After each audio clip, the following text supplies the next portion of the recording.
যোধাবাই ছিলেন ভারতের ইতিহাসের এক বিখ্যাত রাজপুত রানী।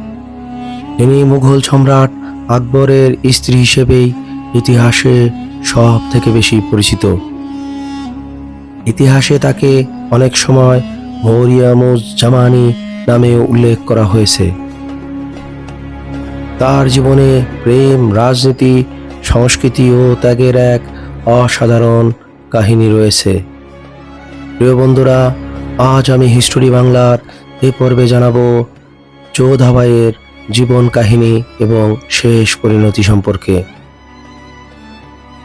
ভারতের রাজপুত ইতিহাসে ও মুঘল সাম্রাজ্যের এক উজ্জ্বল নাম যোধাবাই। একজন সাহসী রাজকন্যা, একজন জ্ঞানী রানী, একজন স্নেহময়ী মা এবং ইতিহাসের পাতায় অমর হয়ে থাকা এক নারী। 1542 সালের আশেপাশে রাজস্থানের আম্মার রাজ্যে জন্মগ্রহণ করেছিলেন যোধাবাই। তার পিতা ছিলেন ভরমল, যিনি ছিলেন আম্মারের শাসক। ছোটবেলা থেকেই যোধাবাই ছিলেন অত্যন্ত বুদ্ধিমতী, সাহসী এবং ধর্মপরায়ণ নারী।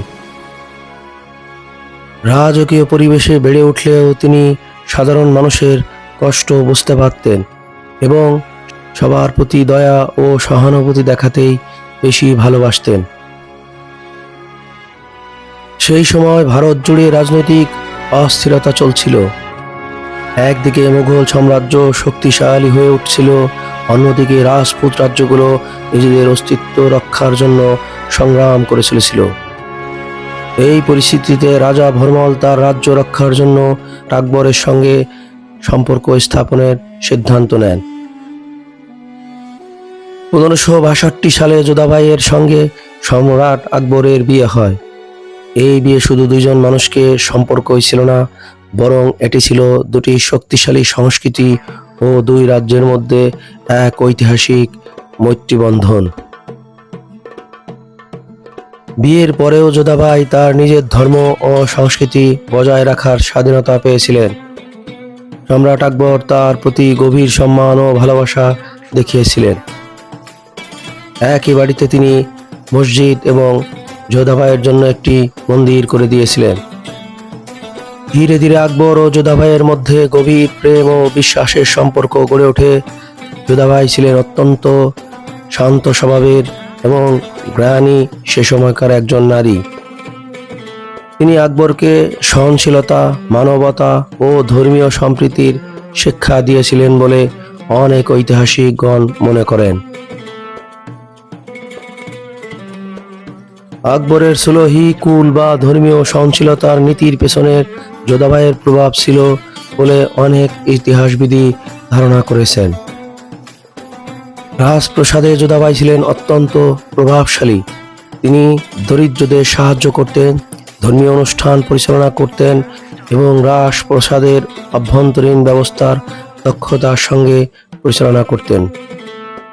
তার উদ্যোগেই বহু মন্দির, বিশ্রামাগার, দাতব্য কাজ পরিচালিত হয়েছিল বলে ইতিহাসে উল্লেখ রয়েছে।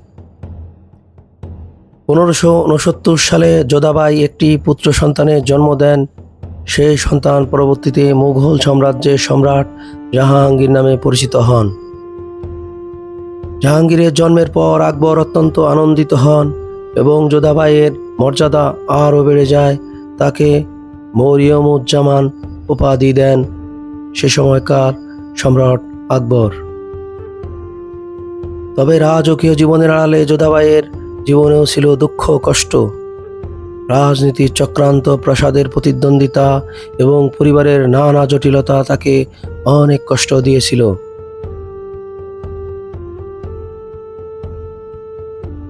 একজন মা হিসেবে তিনি তার সন্তানের ভবিষ্যৎ নিয়ে সব সময় চিন্তিত থাকতেন।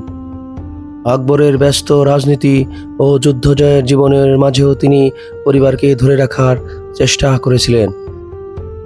যোধাবাই শুধু একজন রানী ছিলেন না, তিনি ছিলেন সংস্কৃতি ও ঐক্যের প্রতীক। তিনি হিন্দু ও মুসলিম সংস্কৃতির মধ্যে এক সুন্দর মেলবন্ধন তৈরি করতে সক্ষম হয়েছিলেন। তার জীবনের মাধ্যমে প্রমাণিত হয় ভালোবাসা ও সম্মান মানুষকে একত্রিত করতে পারে, দুটি ধর্মের লোককে একই ছাদের নিচে বসবাস করতে সাহায্য করে। 1623 সালের দিকে যোধাবাই মৃত্যুবরণ করেন বলে ধারণা করা হয়। তার মৃত্যু মুঘল দরবারে গভীর শোকের সৃষ্টি করেছিলেন। সম্রাট আকবর তখন তার বেঁচে ছিলেন না, কিন্তু ইতিহাসের পাতায় তাদের প্রেম ও সম্পর্ক চিরকাল অমর হয়ে থাকবে। আজও যোধাবাই এক নাম উচ্চারিত হয় সাহস, ভালোবাসা, ধর্মীয় সহনশীলতা ও নারী মর্যাদার প্রতীক হিসেবে।